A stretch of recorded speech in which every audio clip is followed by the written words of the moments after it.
G'day everyone, welcome back to the channel. Hopefully each and every single one of you are feeling fine and fantastic today. Yes, we're going to take a look at the Super Mario Bros. Film 2023. This film's cast consists of Jack Black, Chris Pratt, Anya Taylor-Joy, Seth Rogen, Charles Martinet, Charlie Day, Keegan-Michael Key, Fred Armisen, Sebastian Maniscalco, I do believe that's how you pronounce his name, Jessica DeSisco, Kevin Michael Richardson, Carey Payton, and Eric Bozza. Let's get into today's film. Remember, if you want to go check this out in full, head over to Patreon. It's the best way to support us. Head over there, guys. Every single day we watch movies and TV series. And also, thank you very much for Universal Studios Spain for sending this to me. Thank you very much.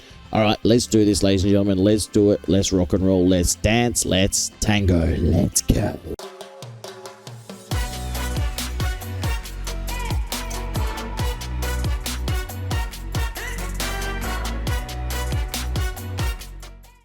Now, this is a pre-copy, remember this. So this is before it's released anyway. Audio may not be like surround sound, but it's still good quality. That is so cool. I love it already. 10 out of 10. Alright, here we go.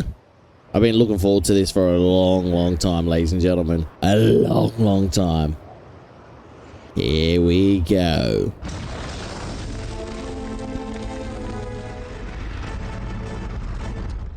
It's Bowser.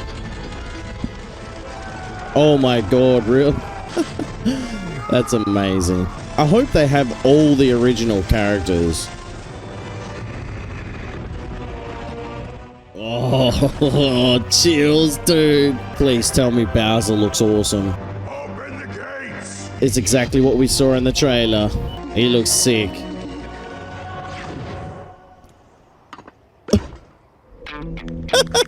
Oh, they're gonna kick his ass. I forgot what characters these were called. Oh, toma. Do you yield? Oh, I do not. I do not.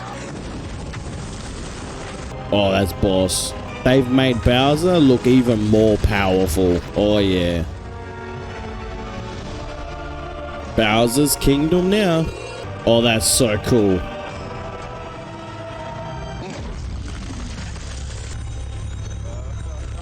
And now no one can stop me. Oh my god. Except for two brothers. No one can stop me except for two brothers with mustaches. Ladies and gentlemen, I give you the Mario Brothers, the plumbers from Brooklyn. So good. Mario and Luigi. It seems like the only thing you haven't drained is my bank account. So good. They, Wow, I'm so glad we spent our life savings on this commercial. That is not... they spent their life savings. They legit spent their life savings on an ad. No, wait. On cinema. Brilliant. Super Mario Brothers.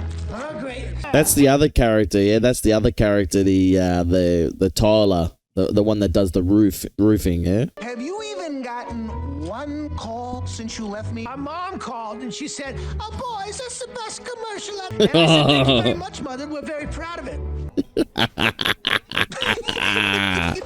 Good luck running a business with this idiot. you're gonna regret it. I'll break your face. You're a joke. And you always will be. That's not nice, is it? It's not very nice at all, buddy. Oh, you're a bit rude, aren't you?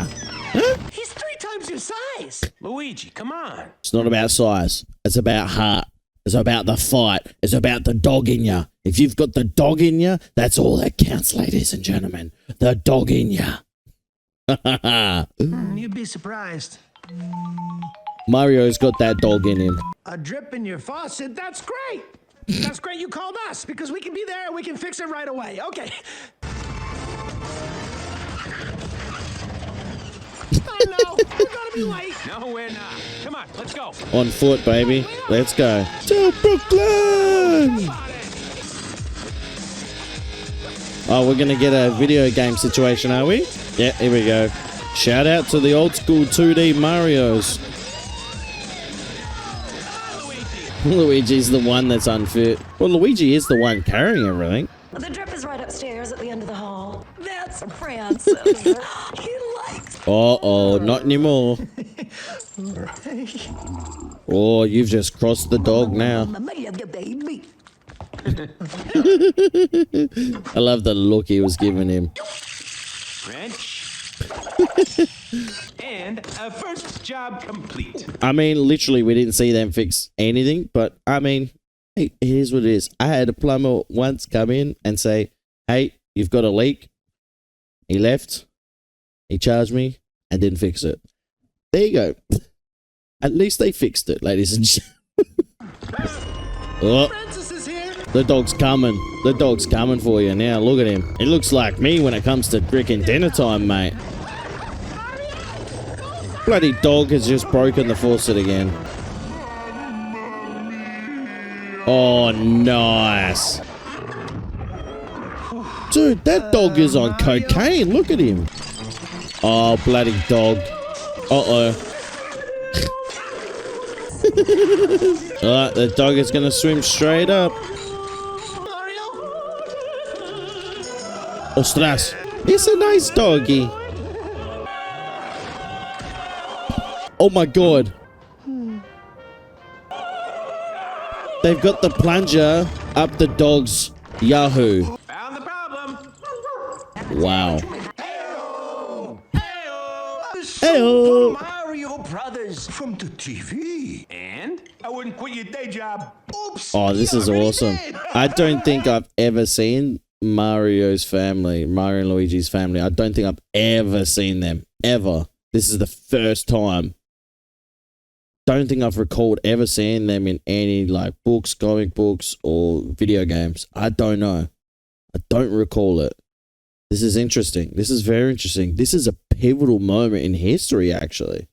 Because not even that original one we saw a few weeks ago, the live action, not even that one showed his family. Ah, mushrooms. Everybody loves mushrooms. I'm allergic to mushrooms. What? It's supposed to be funny. Can someone pass the bread? The world laughed at Da Vinci, too. I think you're nuts. You don't. You're bringing your brother down with you. Wow. If you support. Okay. All right. What'd I Okay. say? Okay, so I see what they've done here. That's magnificent. They've added some sort of relation moral to inside of this movie that some kids, even people that are quite old themselves, would have experienced in their life with their parents. I experienced that. I honestly experienced that with my dad, and it was a horrible moment to experience. It really was a horrible moment because as a boy, as a young man, you're trying to discover who you are as a person.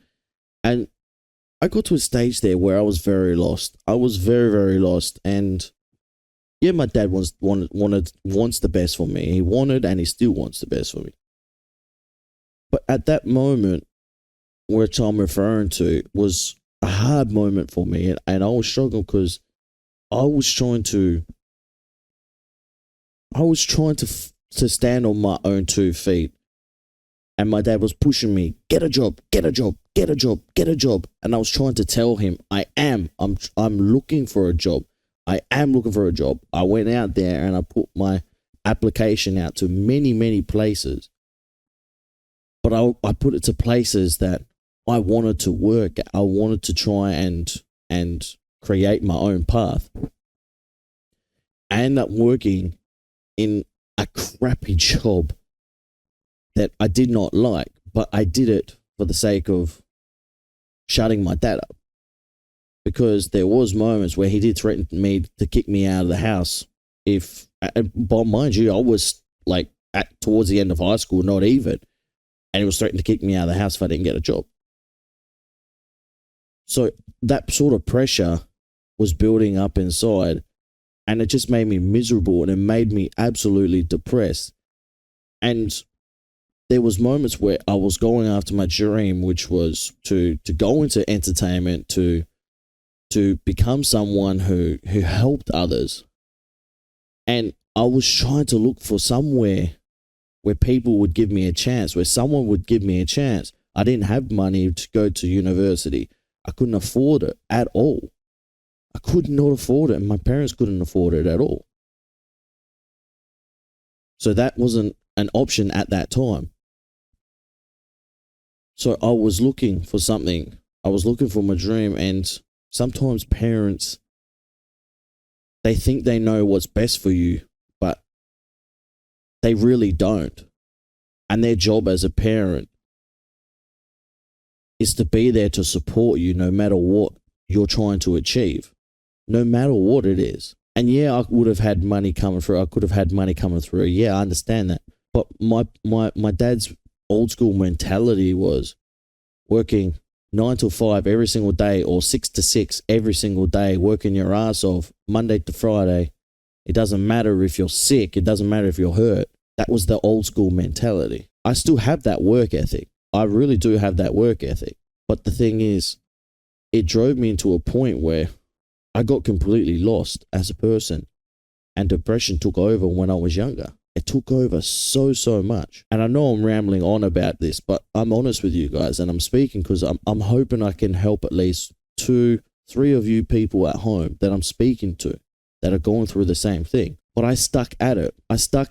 I did the things that my dad said to do. I also went and looked for things that I wanted to do at the same time. And my dad was getting more and more upset, till one day I said, "Get." And I just stood up for myself, and I said that I'm going to do what I'm going to do now. And I did it. I decided to find something that I really wanted to do, but it wasn't that high pay, but I loved doing it.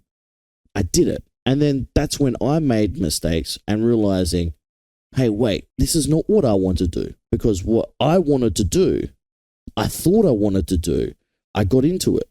I got into sales. I didn't want to do it. I didn't like lying to people. That wasn't me as a person. So then I decided to pack that all up, to pack it all up and leave. But before that, that's when I met my wife. My wife is from Spain. So I said, let's do it.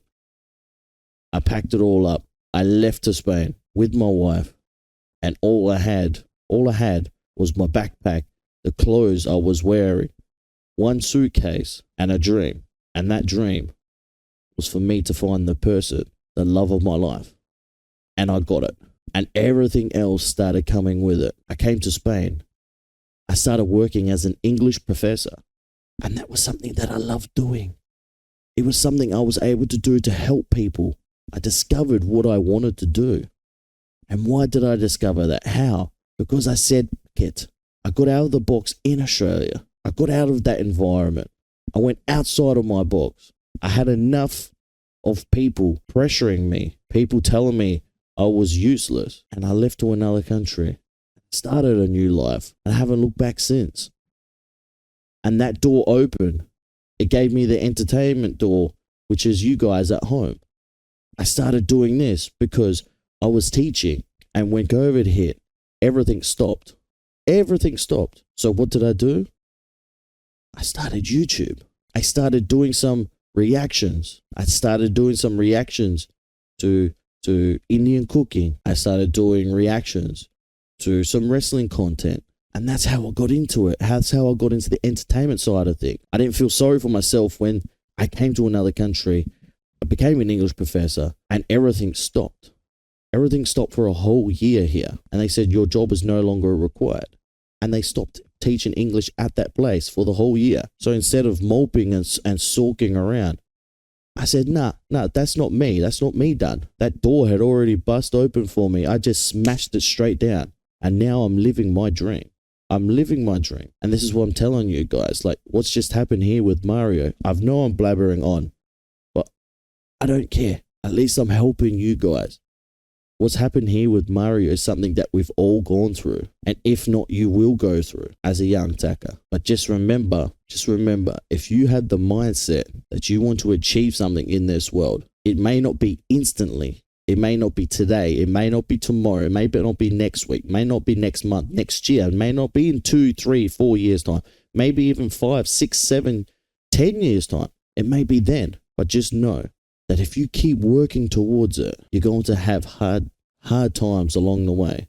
But you will get there. You will get there. And once you freaking get there, it will be the best feeling in the world. But just remember, those that have hurt you along the way, don't use that as motivation. Never use that as motivation. Use yourself as motivation. Prove to yourself, not to others, to yourself that you can do it. Because yourself is the one that's the hardest judger. When you're laying there at nighttime and everyone has said things about you, you're laying there in the dark and your thoughts are going wild. Yourself is the one that's judging you. Just remember that. So prove it to yourself that you can do it. All right?